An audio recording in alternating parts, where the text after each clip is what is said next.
আসসালামু আলাইকুম, welcome back to my channel. আজকে আমি আপনাদের সাথে একটি ভিন্নধর্মী ফুলকপির রেসিপি শেয়ার করব।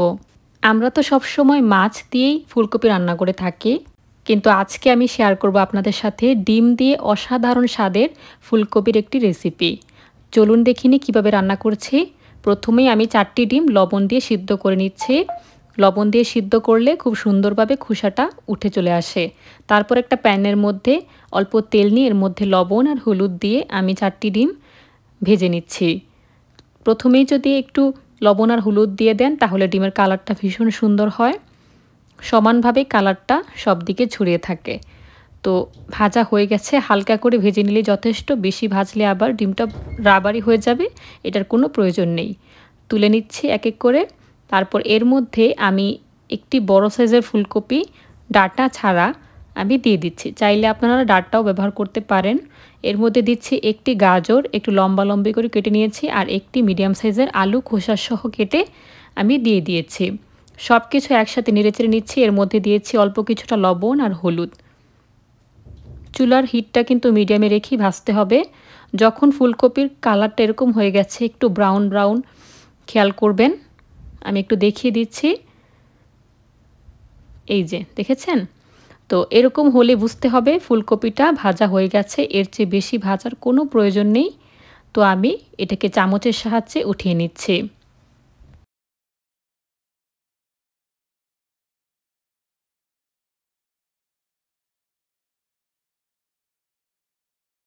উঠানো হয়ে গেছে। এবার একই প্যানে আমি আরও কিছুটা তেল দিয়ে দিচ্ছি। এর মধ্যে অল্প কিছুটা জিরার ফোড়ন দিয়ে দিচ্ছি, দিচ্ছি 2টো তেজপাতা। চুলার হিটটা মিডিয়ামে রেখে আমি একটু ভেজে নিচ্ছি। তারপর এর মধ্যে আমি দিয়ে দিচ্ছি একটি মিডিয়াম সাইজের পেঁয়াজ কুচি। নেড়েচেড়ে পেঁয়াজটাকে আমি ব্রাউন করে ভেজে নিব।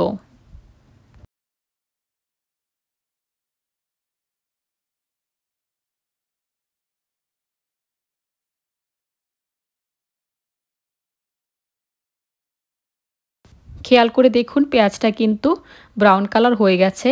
এখন আমি এর মধ্যে 1 চামচ আদা রসুনের বাটা দিয়ে দিচ্ছি।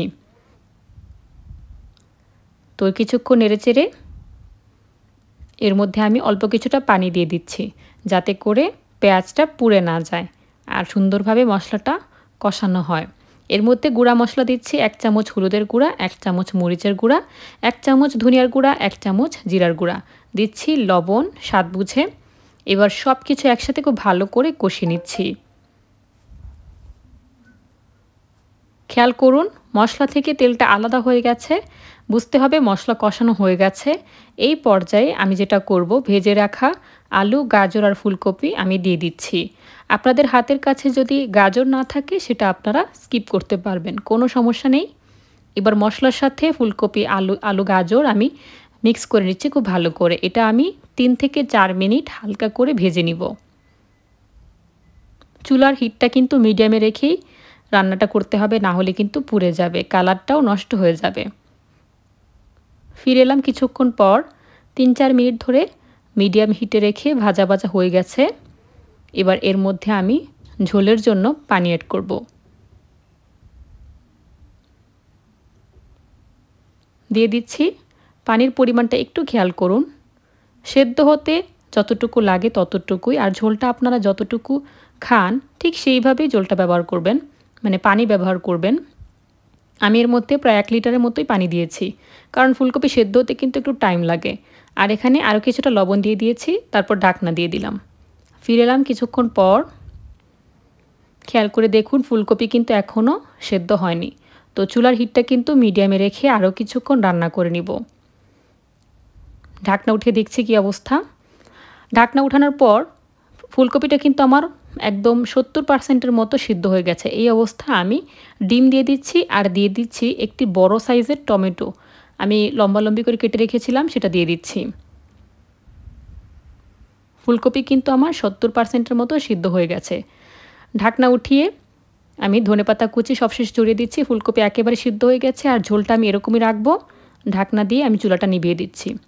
একটা সার্ভিং ডিশে সার্ভ করে দেখাচ্ছি কীরকম হয়েছে। দেখলেন তো কত সহজেই ফুলকপি দিয়ে এই রেসিপিটি করা যায়। ফুলকপি আর ডিমের এই রেসিপিটি একবার করে খাবেন, ইনশাল্লাহ খুবই ভালো লাগবে।